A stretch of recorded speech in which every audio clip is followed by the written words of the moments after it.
Rohilla ji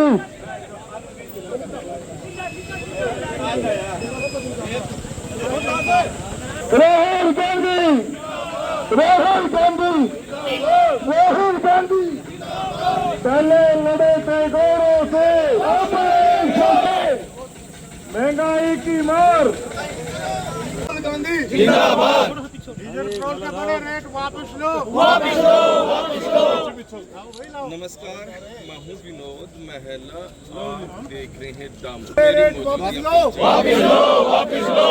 Congress party जिंदाबाद Congress party जिंदाबाद। प्रदर्शन कर जिंदाबाद। डीजल पेट्रोल के दाम वापस लो वापस लो वापस लो। डीजल पेट्रोल गैस के बड़े दाम वापस लो वापस लो वापस लो। बीजेपी सरकार मुर्दाबाद मुर्दाबाद मुर्दाबाद। महंगाई की मार नहीं सहेगा हिंदुस्तान।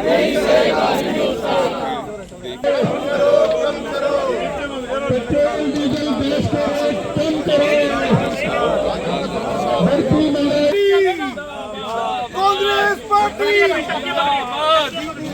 पेट्रोल के डीजल के और रसोई गैस के जो रेट बढ़ाए हैं उसे तुरंत वापस। ये सरकार आज लोगों के जेब पे लगातार डाका मारने का काम। आज महंगाई इस कदर बढ़ी हुई है कि आप इस बात से अंदाजा लगा लो कि सरकार जो है आज ये तो कहते हैं कि सरकार पे पैसे की कमी, अभी कह रहे थे कि आर्थिक संकट आने वाला है, परंतु मैं इनसे पूछना चाहता हूं कि एक समय था जब कांग्रेस पार्टी की सरकार हरियाणा प्रदेश में थी तो उस समय जो हरियाणा प्रदेश का बजट होता था वो मात्र 60,000 करोड़ का होता था और हरियाणा प्रदेश को बड़े 48 साल हो गए थे और कर्जा मात्र 60,000 करोड़ होता था।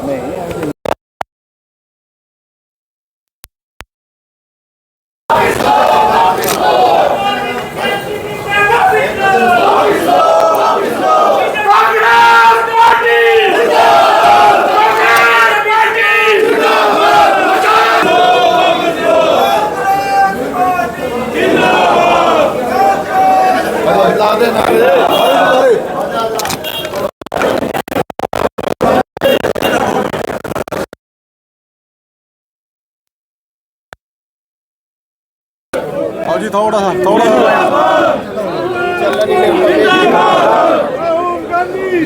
पीछे खड़े हैं उनके संशय अनुरोध है सारे आ जाए, सारे साथी संशय अनुरोध है, सारे के सारे सामने आ जाए।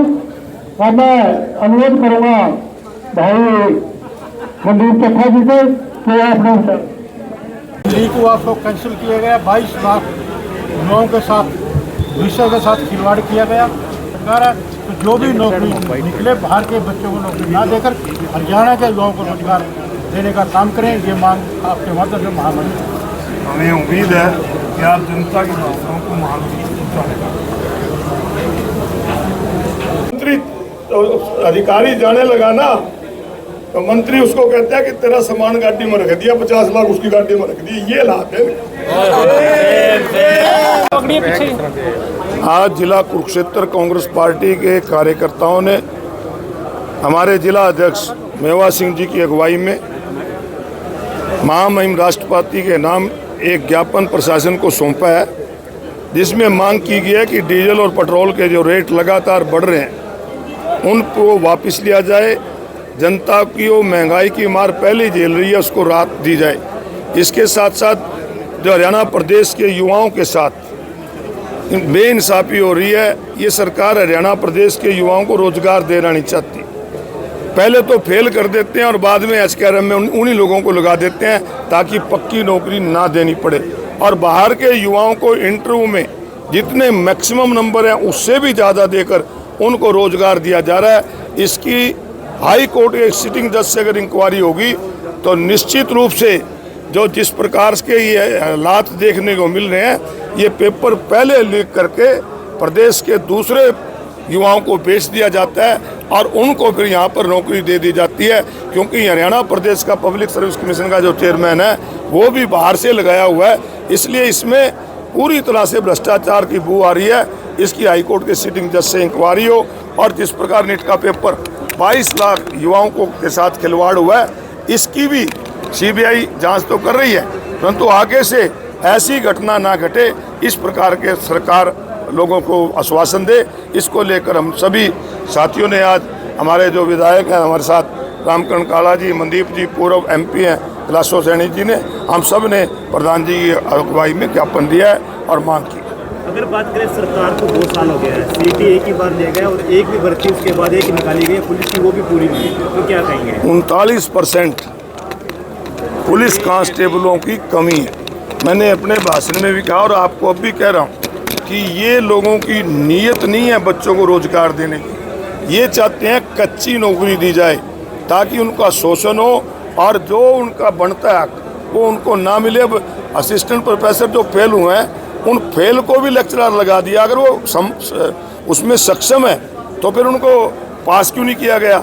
इसलिए नहीं पास करते, उनको सक्षम हैं वो कि उनकी अगर सैलरी पूरी देनी पड़ेगी और इसमें 1/3 देनी पड़ती है, इसलिए शोषण कर रहे हैं। यही काम पुलिस कांस्टेबलों में होमगार्ड की भर्ती कर लेते हैं। बगैर खर्ची पर्ची के जो नारे देने वाले लोग हैं, किस प्रकार से अपने बंदों को लगा रहे हैं और पुलिस की भर्ती नहीं निकाल रही। इसीलिए आज प्रदेश में लॉ एंड ऑर्डर की स्थिति खराब हुई। सर, नॉर्वे के एक पत्रकार ने PM मोदी से सवाल किया, लेकिन उसके सवालों का जवाब, नॉर्वे के एक पत्रकार ने सवाल, उसने हिम्मत तो करी कि सवाल करा। तुम तो सवाल भी नहीं करते, यहाँ करने नहीं देना कोई, किसी नहीं करते वो। नहीं, मैं कहीं यहाँ तो पुलिस वाले, उनके सिक्योरिटी वाले तुम्हें सवाल भी नहीं पूछने देते।